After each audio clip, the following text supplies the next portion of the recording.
नमस्कार, मैं रीनू यादव आप सभी दर्शकों का आपके अपने मनपसंद अन्नदाता कार्यक्रम में स्वागत करती हूं। किसान हमारे देश के अन्नदाता हैं और वे ही हमारे देश के भाग्य विधाता हैं और उनकी उन्नति में ही राज्य की प्रगति है। ऐसे भारतीय किसानों को खेतीबाड़ी से जुड़ी बहुत सी नई लाभकारी जानकारियां देने के लिए हर रोज सुबह हम आपके साथ आते हैं। तो चलिए कार्यक्रम शुरू करने से पहले देखते हैं क्या है आज के अन्नदाता में। गाय हो या भैंस, इनकी कुछ नस्लों की दूध उत्पादन क्षमता काफी कम होती है। ऐसे में अगर पशुपालक इन पशुओं का कृत्रिम गर्भाधान करवाएं तो न केवल उन्नत नस्ल के पशु प्राप्त होंगे, साथ ही प्रजनन से जुड़ी समस्याएं भी नहीं आएंगी। तो पशुओं में कृत्रिम गर्भाधान के क्या फायदे हैं और इसे कैसे करवाना है, इस बारे में जानकारी दे रहे हैं एक विषय विशेषज्ञ। आज अपन बात करेंगे कि जो हमारे पशु हैं, विशेष रूप से हमारे जो दुधारू पशु हैं, उनकी नस्ल सुधार करें, जिससे हमारा जो पशुपालन का जो व्यवसाय है वो लाभकारी हो सके।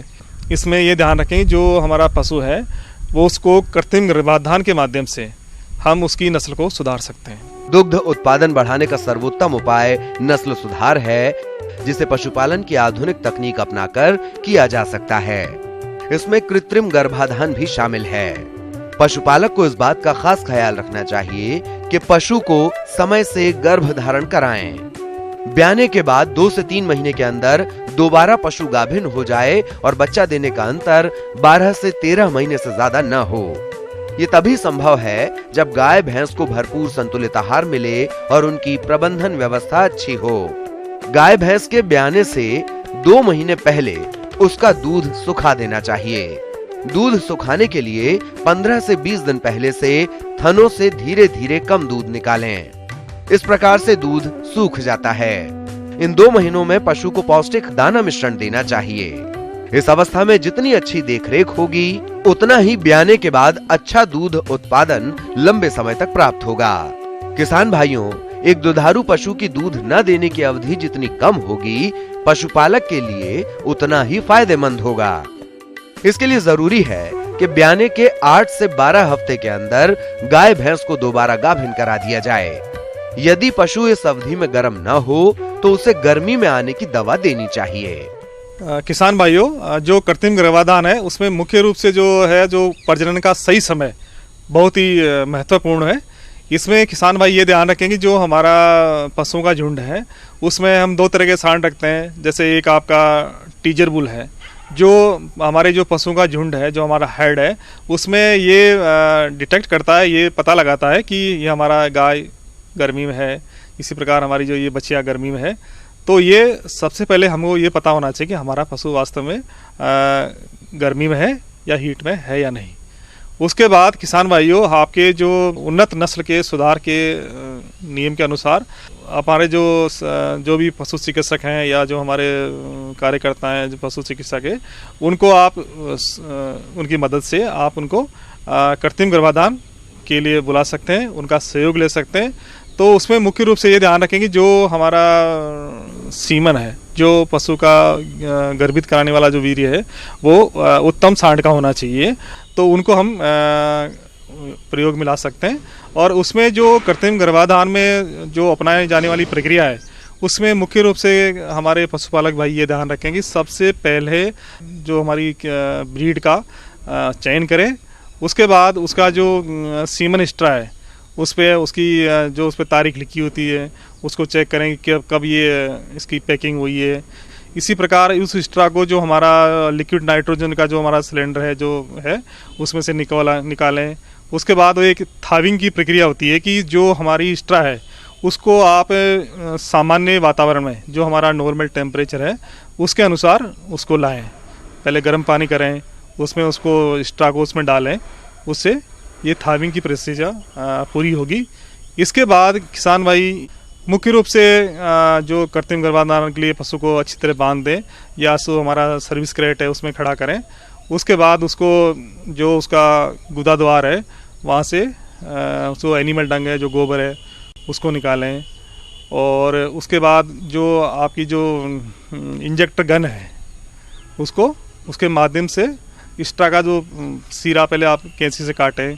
उसके बाद उसको जो एक्स्ट्रा है उसको लोड करें गन पे और उसके बाद उसको उसकी योनि है उसमें उसको बड़ी सावधानी से इंजेक्ट कराएं और उसको सर्विस का जो मुख है वहाँ उसको गर्भनाल में उसको छोड़े, तब जाके हमारा ये जो कृत्रिम गर्भाधान की प्रक्रिया है वो पूरी होगी।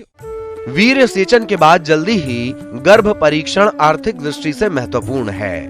गाय व भैंस की परीक्षा कुछ लक्षणों को देखकर ही की जाती है।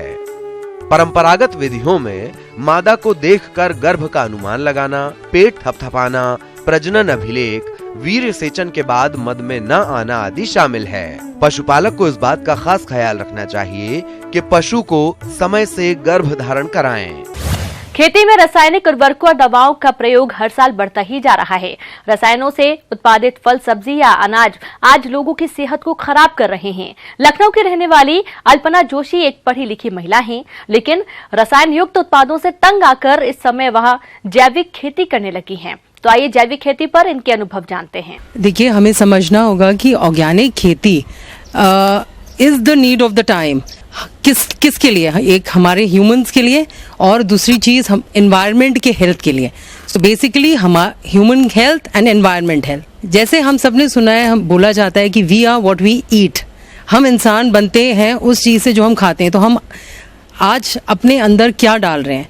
क्या हम ऐसा खाना डाल रहे हैं जो केमिकल से भरपूर है और उसके हमको साइड इफ़ेक्ट्स हो रहे हैं, हमारा डाइजेशन ख़राब हो रहा है, अननोन डिजीज़ेस हमारे अंदर क्रॉप अप हो रही हैं जिसका हमें इलाज नहीं मिल रहा है और हम बहुत परेशान हैं उससे। लाइफस्टाइल हमारा बहुत ज़्यादा इफ़ेक्ट हो रहा है वो खाना खा के जो हमारी प्रकृति के विपरीत है। तो ये हमें समझना होगा कि हमें ऑर्गेनिक खेती की तरफ जाना होगा, क्योंकि ये केमिकल्स का इस्तेमाल करके हमने अपना एनवायरनमेंट का भी बहुत नुकसान किया है। हमने अपना जो सॉइल है उसको बहुत नुकसान पहुंचाया है, अपने वाटर बॉडीज़ को हमने बहुत नुकसान पहुंचाया है। तो ये अवेयरनेस जब तक हमें नहीं आएगी, ये डिमांड जब तक हम क्रिएट नहीं करेंगे ऑर्गेनिक का, तो फार्मर्स भी ग्रो नहीं करेंगे। तो इट्स लाइक टू फोल्ड। हाँ, डिमांड होगी तो सप्लाई होगा। तो बहुत एक कम सोसाइटी के लोग अवेयर हैं आज ऑर्गेनिक खेती के प्रति, और लोगों का ये ज़्यादातर मानना है कि it's expensive to buy organic food. वो एक्सपेंसिव इसीलिए है क्योंकि उसकी डिमांड कम है, लिमिटेड है। तो जब डिमांड अच्छी क्रिएट होगी तो लोगों को डेफिनेटली एक अच्छे रेट पे हम ऑर्गेनिक दे पाएंगे। पर एक होलसम सोल्यूशन के लिए ह्यूमन बींग्स के एंड अपने एनवायरनमेंट और अपने मदर अर्थ के लिए हम सबको फ्यूचर में और एंड प्रेजेंट में ऑर्गेनिक की तरफ जाना चाहिए। जैविक खेती क्या है ये हम सभी जानते हैं और हम जैविक उत्पादों का प्रयोग भी करना चाहते हैं, लेकिन ऐसा तभी संभव होगा जब हम जैविक खेती की ओर आगे बढ़ेंगे, क्योंकि कुछ किसान जैविक खेती को मुश्किलों वाली खेती समझते हैं। उसके लिए हम यही कहेंगे कि जैविक खेती को दूर से मत देखिए, इसे जब आप खुद अपनाएंगे तब इसे अच्छी तरह से समझ पाएंगे। किसानों को मैं यही बोलूंगी, क्योंकि हमने खुद, हमारा फार्म है तो हमने विलिंगली चॉइस से ऑर्गेनिक खेती की तरफ हमने हमारा रुझान हुआ है और हमने बहुत अच्छे रिजल्ट्स। इतना डिफिकल्ट नहीं है ऑर्गेनिक खेती करना जितना हम किसान सोचते हैं। डेडिकेटेडली और नॉलेज के साथ अगर करें तो आप एक या दो, जैसे पालेकर जी भी बोलते हैं, एक गाय से आप कर सकते हैं 1 एकड़ पे। और आपको बाजार से खाद जब आप बाहर से नहीं खरीदेंगे केमिकल वाली खाद, तो ऑटोमेटिकली आपके खर्चे थोड़े कम होंगे। तो वो किसान नहीं समझ रहा है कि हम इतनी एक्सपेंसिव खाद खरीद के अपनी सॉइल को बहुत नुकसान पहुंचा रहे हैं, और जो चीज़ हम उगा के दे रहे हैं लोगों को, एक तरीके से वो लोगों को नुकसान पहुंचा रही है। प्लीज़ ये समझें कि ऑर्गेनिक खेती करना बहुत मुश्किल नहीं है और किसानों को इसकी तरफ आना चाहिए, क्योंकि किसान ही हैं जो मदर अर्थ का इतना सेवा करके इतना अनाज सब उगा रहे हैं, पूरी दुनिया को वही लोग पाल रहे हैं।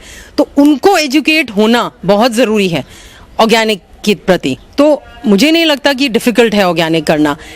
शुरू में इनिशियल 1 और 2 इयर्स में आपको अपनी सॉइल को, एंड पार्शियल भी होता है, ये नहीं है कि आप 100% ऑर्गेनिक फर्स्ट डे से करना शुरू कर दें। ग्रेजुअली भी आप कर सकते हैं उसको। यू कैन लाइक एक परसेंटेज आप ऑर्गेनिक करें एंड फिर ग्रेजुअली धीरे धीरे आप केमिकल्स डालना उसमें पूरा बंद कर दें, and then you see the result. जैविक खेती की शुरुआत करने का मतलब यह नहीं है कि रासायनों का प्रयोग बिल्कुल बंद कर दें। आप रासायनों का प्रयोग धीरे धीरे कम करते जाएं और जैविक खादों के प्रयोग को बढ़ाते जाएं। 3 से 4 साल के अंदर रासायनों का प्रयोग बिल्कुल न करें, तब आप देखेंगे कि जैविक खादों के प्रयोग से अच्छी उपज मिलने लगेगी। एक उदाहरण बस मैं सिंपल जो सबको देती हूँ कि आप नोटिस करते हैं कि लौकी जो आप मार्केट से खरीदते हैं वो गलती ही नहीं है, पकती ही नहीं है। आप कुकर में सीटियां दिलवाते जाइए और वो पकती नहीं है। हमारी जो फार्म की लौकी है, अगर हम 1 से 2 सीटी दिलवा दें तो वो बिल्कुल पानी हो जाती है, जो ऑर्गेनिक लौकी है। सो ये डिफरेंस समझना बहुत ज़रूरी है कि हम अपने अंदर टॉक्सिन्स भरते जा रहे हैं नॉन ऑर्गेनिक फूड खा के, which is full of chemicals, and वो जो हमें बहुत नुकसान कर रहा है। ऑल्सो सॉइल को भी नुकसान कर रहा है, वाटर बॉडीज़ को भी नुकसान कर रहा है। जो हम बोलना चाहेंगे कि जैसे हमारे प्राइम मिनिस्टर भी बोलते हैं कि ज़ीरो बजट खेती होनी चाहिए, तो ज़ीरो बजट खेती सिर्फ ऑर्गेनिक खेती से ही संभव है, क्योंकि आप ये भी हमको अपने जानवरों का भी बहुत ख्याल रखना है। तो जितने भी आप काउ डंग, काउ यूरिन आप ये यूज़ करते हैं ऑर्गेनिक खेती में, तो ऑटोमेटिकली एक रिश्ता सा हमारा बन जाता है हमारे पशुओं से। तो हमारी मिट्टी हो गई, हमारे पशु हो गए और हम हो गए, जिनको मिलके एक टीम वर्क करके तैयार करनी है अपनी फसल।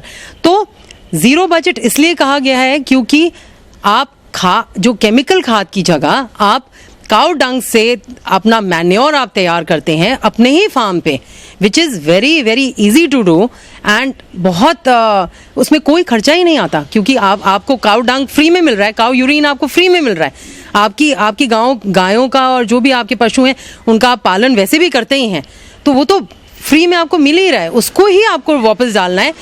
जैविक खेती में गोबर की खाद, वर्मी कंपोस्ट इत्यादि का प्रयोग किया जाता है।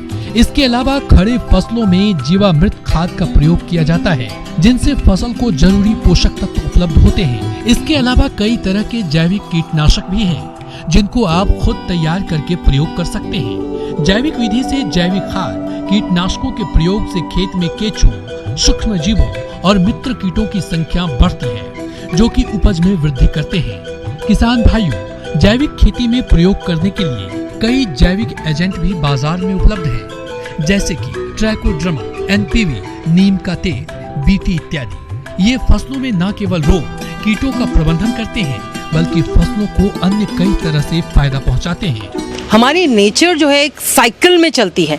जो भी आप नेचर में जो भी आप मिट्टी में जो भी आप डालेंगे, वही चीज़ आपके पास वापस आएगी। So we have to understand कि ये साइकिल जो एक बैलेंस है नेचर का, वो हमको मेंटेन करने के लिए हमको पूरी एक टीम वर्क करके अपने पशुओं के साथ मिलके जो खेती करनी है, जो ऑर्गेनिक है, तो उसी से हम आगे जाके बैलेंस एक अपनी प्रकृति में ला सकते हैं। अन्नदाता हेल्पलाइन निःशुल्क फोन संपर्क सेवा के माध्यम से आपके द्वारा पूछे गए प्रश्नों में से 1 या 2 महत्वपूर्ण प्रश्न को हम अपने कार्यक्रम में शामिल करते हैं, और इसी के तहत आज का चयनित प्रश्न और उसका जवाब इस प्रकार है। निःशुल्क अन्नदाता हेल्पलाइन में आज हमने जिस प्रश्न को शामिल किया है उसे पूछा है बगोरी जिला टिहरी गढ़वाल के रामजीत ने। आपने गिनी फाउल पक्षी के पालन पर जानकारी चाहिए है, तो इसके लिए देखिए कार्यक्रम का यह अंश। गिनी फाउल पालन जो है बैकयार्ड मुर्गी पालन के रूप में एक बहुत ही अच्छा विकल्प हो सकता है। सामान्यतः गिनी फाउल को अगर हम देखें तो ये प्रजाति मुर्गी पालन के ही उसमें परिवार में आती है, मुर्गियों के ही परिवार में आती है, और इसका जो उत्पत्ति है वो साउथ अफ्रीका से है। साउथ अफ्रीका में ये गिनी क्षेत्र है और वहीं से इसकी उत्पत्ति हुई है। तो गिनी फाउल को अगर हम देखें तो मुर्गी पालन की तुलना में इसमें बहुत सारे किसान के लिए लाभ हो सकते हैं। दूसरा जो है प्रजाति के दृष्टिकोण से अगर हम देखें तो गिनी फाउल में बहुत सारी प्रजातियां हैं, और जिनमें खासकर जैसे सफ़ेद या पर्ल या लेवेंडर, सामान्यतः 3 प्रजातियां जो है काफ़ी पॉपुलर हैं, और इन तीनों प्रजातियों को हम सामान्यतः दुप्रयोजनीय या हम जो है डुअल पर्पज मतलब मांस और अंडा दोनों उद्देश्य से हम जो पाल सकते हैं। और प्रजातियों के दृष्टिकोण से देखें तो ये तीनों प्रजातियों का जर्म प्लाज्म जो हमारे पंथनगर विश्वविद्यालय का शैक्षणिक कुक्कुट फार्म है वहाँ भी इनका जर्म प्लाज्म अवेलेबल है। जो हमारे किसान भाई हैं उनके चूजे और अंडे वो शैक्षणिक कुक्कुट फार्म नगला जो है पंथनगर से वो ले सकते हैं उसमें जो। दूसरा जो है केंद्रीय पक्षी अनुसंधान संस्थान इज्जत नगर बरेली, वहाँ भी इनका जर्म प्लाज्म अवेलेबल है, उपलब्ध है।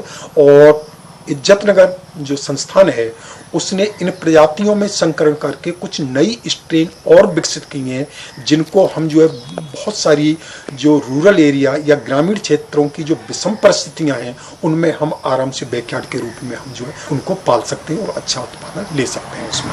तीसरा, इसके आवास की अगर हम दृष्टिकोण से अगर हम देखें तो मुर्गी पालन में जैसे हम जो है डीप लिटर सिस्टम या सेमी इंटेंसिव सिस्टम या केज प्रणाली इस तरह की हम अपनाते हैं। गिनी फाउल पालन में अगर हम बैकयार्ड रूप में अगर अपना रहे हैं तो इसमें किसी कीमती आवास व्यवस्था की आवश्यकता नहीं होती।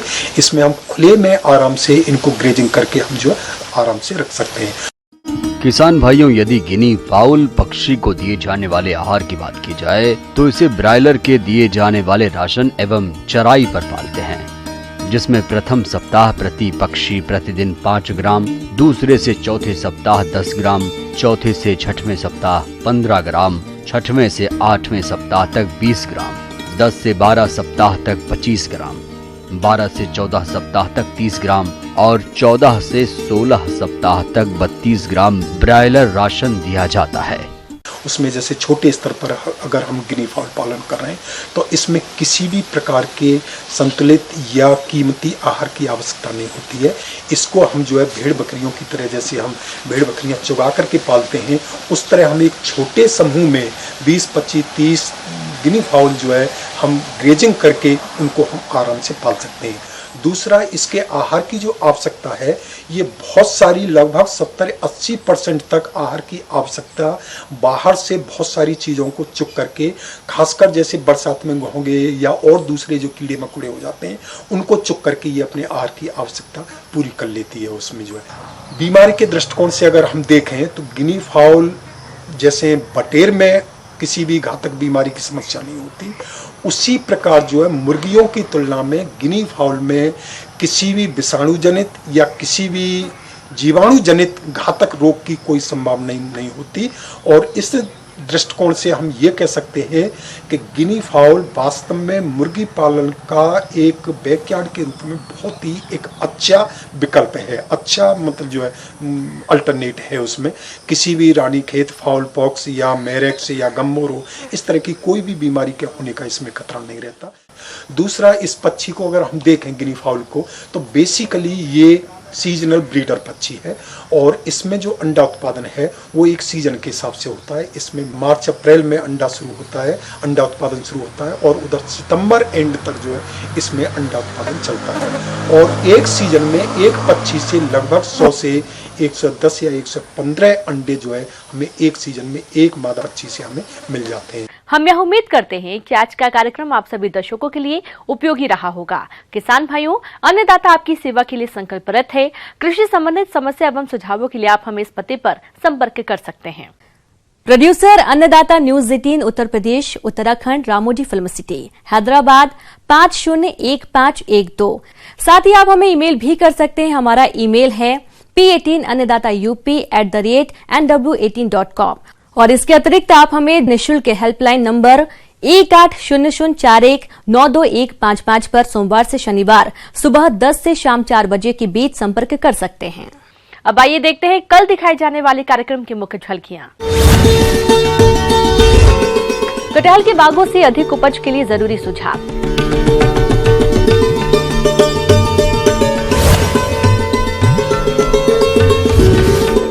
बैंगन की फसल में कीटों द्वारा होता है भारी नुकसान, करें समय पर नियंत्रण। किसान भाइयों, अब समय हो रहा है आपसे विदा लेने का, तो हमारी अन्नदाता टीम को दीजिए इजाजत। कल फिर आपसे मुलाकात होगी कृषि संबंधित कुछ और महत्वपूर्ण जानकारियों के साथ। नमस्कार।